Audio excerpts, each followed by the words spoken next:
আমি হাসিনা বলতেছি। কে বলতেছেন? হ্যালো, হ্যালো, কে? আমি বলুম না, আমার শরম করে। আরে হাসিনা বুবু, আরে ও হাসিনা বুবু, তোমার তো পাওয়ারের ক্ষমতা শেষ। এখন তোমার ছবি বাংলাদেশেও দেখা যায় না, কোথাও নামগন্ধও দেখা যায় না। পাওয়ারের গরম দেখাইছিলা, পাওয়ার নিভে গেল। আমাদের মতো গরিবকে নিয়ে মিথ্যে পুতুল খেলা খেলবেন না। হ্যাঁ, দেশের জনগণ অনেক কষ্ট করছে আমার জন্য। আমাকে তাড়ানোর জন্য দেশের মানুষ জান দিতে শুরু করছে, জান নিতেও শুরু করছে। এজন্য পদত্যাগ করছি, দেশের ভালোর জন্য পদত্যাগ করছি। হ্যালো মিথ্যাবাদী হাসিনা স্বৈরাচার সরকার, মিথ্যা কেন বলেন? আপনি যাবার আগে শেষ ৪৫ মিনিটের সময় বলেছিলেন দরকার পড়লে দেশের মানুষের উপর গুলি চালাও। দেশের মানুষের উপর গুলি চালাতে বাধ্য হয়নি তারা, যাদেরকে এই হুকুম দিয়েছিলেন। হয়তো তাদের এই গুণের জন্য আজকে দেশ ছাড়া আপনি। ঠিক আছে ঠিক আছে। হ্যাঁ, আমি তো এটা বলছিলাম, সেনা প্রধানকেও বলছিলাম দরকার পড়লে দেশের জনগণের উপর গুলি চালাও, গুলি চালাও। ওরা আমার কথা শুনলো না। শেষে মেশে আমাকে বুদ্ধি দিল, ভাগেন জান নিয়ে, নয়তো এ জান আর আপনার নয়। ওই বান্দর, ওই ঘাটাস, ভম্বল, ছাগলা, গরু, ব্যাঙ্গের বাচ্চা, তোরে আসার দিব। ঠিকই বলেছিল, এ জান আপনার হইতো না। হ্যালো ম্যাডাম, শুনতেছেন তো নাকি? এ জান আর আপনার হইতো না, কেননা বাংলাদেশের মাটিতে থাকলে আপনার যে কাপড় চোপড় গুলা নিচ্ছে না, ওরকম করে মানুষ আপনার মাংস হাতে হাতে নিত। বুঝো না এই ব্যাপারটা? সেটা তো আমি জানি, এই জন্য তো আগে আগে ভাগছি আমার পরিবারকে নিয়ে, আমার বোনকে নিয়ে।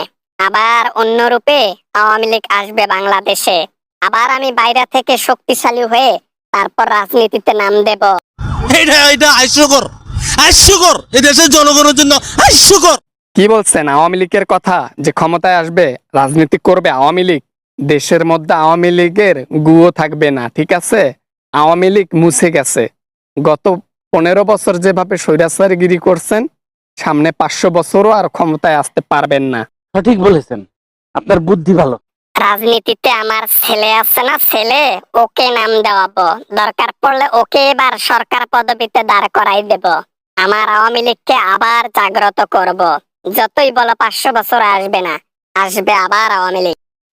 কিছু মনে করবেন না, আপনি বেশি কথা বলেন। ম্যাডাম, স্বপ্ন দেখা বাদ দেন, বুঝছেন?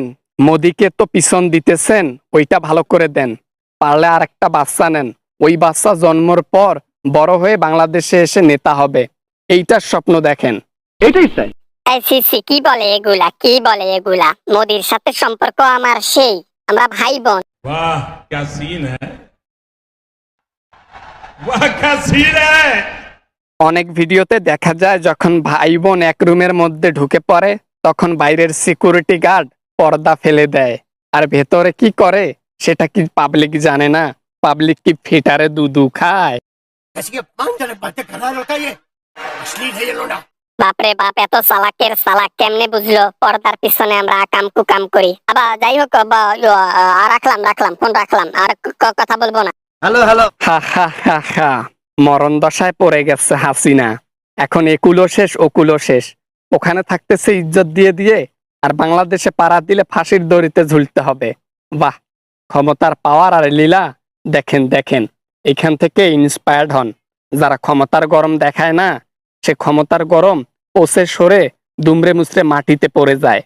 ক্ষমতা চিরস্থায়ী নয়, মনে রাখবেন। রাখলাম। সাব্বাস পাইনা, সাব্বাস।